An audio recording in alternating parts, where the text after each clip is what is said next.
Cette femme se marie et meurt quelques heures après. Le cancer du sein est le cancer le plus fréquent chez les femmes et la deuxième cause de décès par cancer après le cancer du poumon.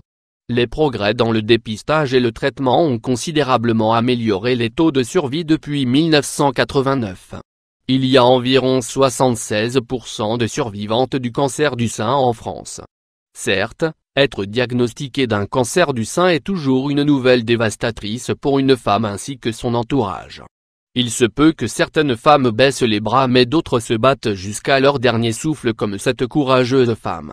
Fait rapide sur le cancer du sein. Voici quelques points clés sur le cancer du sein. Le cancer du sein est le cancer le plus courant chez les femmes. Les symptômes comprennent une bosse ou un épaississement au niveau de la poitrine, et des changements au niveau de la peau ou des mamelons.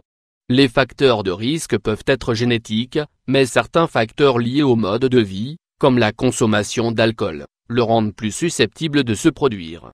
Beaucoup de déformations du sein ne sont pas cancéreuses, mais toute femme qui s'inquiète d'une boule dans son sein ou d'un changement devrait consulter un médecin.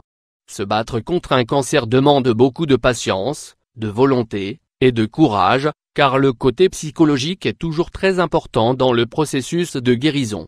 Cette femme dont nous vous raconterons l'histoire, a cru en ses chances jusqu'à la fin, et a pu réaliser son rêve, se marier avec l'homme de sa vie. Un mariage dans la douleur. Ité Moshe, originaire du Connecticut, a épousé son mari, David Moshe, quelques jours avant Noël, par peur que Ité n'atteigne pas la cérémonie prévue le 30 décembre. Les photos du mariage postées par la demoiselle d'honneur Christina Cara sont devenues virales, et beaucoup de gens ont été touchés par l'approche inspirante de Ité. Cette femme se marie et meurt quelques heures après. Ité et David se sont rencontrés lors d'un cours de danse en mai 2015 et sont rapidement devenus inséparables. Le 23 décembre 2016 était le jour où David avait l'intention de demander Ité en mariage, mais c'était aussi le jour où elle a été diagnostiquée d'un cancer du sein. Ité ne savait pas que David allait la demander en mariage cette nuit-là, mais il s'est dit qu'elle a besoin de savoir qu'elle ne va pas faire cette longue route toute seule. Alors il a fait sa demande comme prévu, dans la rue sous un lampadaire après une promenade en calèche. 5 jours plus tard, le couple a découvert que le cancer de Ité était triple négatif, ce qui est une forme rare et agressive de la maladie. Et leur vie ensemble allait bientôt être perturbée par le cancer. En septembre 2017, ils ont découvert que le cancer s'était propagé au cerveau de Ité et, 2 mois plus tard, elle était sous perfusion avec un tube respiratoire. Cette femme se marie et meurt quelques heures après. Une femme battante, c'est une dure à cuire. Tout le monde aurait abandonné il y a longtemps. Les médecins ont même dit qu'ils ne savent pas comment elle est toujours vivante. Elle a prouvé à tout le monde qu'ils avaient tort, a déclaré David.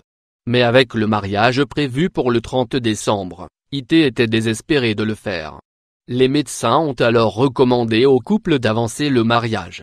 David et Ité n'ont pas abandonné le rêve de se marier, et ont célébré leur mariage le 22 décembre entourés de leur famille et de leurs amis. Cette femme se marie et meurt quelques heures après. Les derniers mots que Ité aurait dit étaient son serment à David. Elle est décédée le 23 décembre, 18 heures après son mariage. C'était exactement une année jour pour jour depuis que David avait fait sa demande en mariage et Ité avait été diagnostiquée avec un cancer. Cette femme se marie et meurt quelques heures après. Pendant le 30 décembre, la date originale du mariage, David a dit au revoir à sa femme lors des funérailles qui ont eu lieu à l'église dans laquelle il devait se marier. Elle est mon grand amour, et je l'ai perdue, mais je ne la perds pas pour toujours, a déclaré David. Il a été inspiré par la détermination de sa femme qui avait dit qu'elle allait continuer à se battre.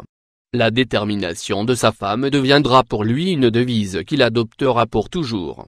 L'histoire de Ité inspirera plus d'une personne par sa volonté et son courage en se battant contre son cancer jusqu'à la fin.